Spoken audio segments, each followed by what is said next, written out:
যেই নারী টিকটিকি দেখলে ওই ঘরে আর ঢুকে না, যেই নারী একটা সুই দেখলে বলে যে করুণায় মারা যেতে রাজি, সুই দিতে রাজি না,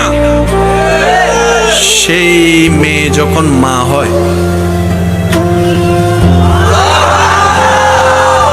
যারা সন্তানের বাপ হয়েছেন, সিজারে যাদের সন্তান হয়েছে আপনারা বুঝবেন, পেট কেটে ফেলে পেট। আমি যদি আপনাদেরকে একটু বুঝাতে পারতাম, শুনেন, ভূমি হওয়া এক রকমের শান্তি, ভূমি হচ্ছে না শুধু ভূমির বাপ, মেজাজও ধরে, মনও ধরে। ভালোবাসার মানুষ আইসা যদি বলে আই লাভ ইউ, কয় আই হেট ইউ, কারণ তখন আই লাভ ইউর উত্তর দেওয়ার মতো মন মানসিকতা, ইচ্ছা। এবার আমি বলতে থাকবো, আপনারা একটু বলবেন কষ্টটা কেমন, চিন্তা করবেন। ভূমি হচ্ছে না, ভূমির ভাব, বারবার ভাব।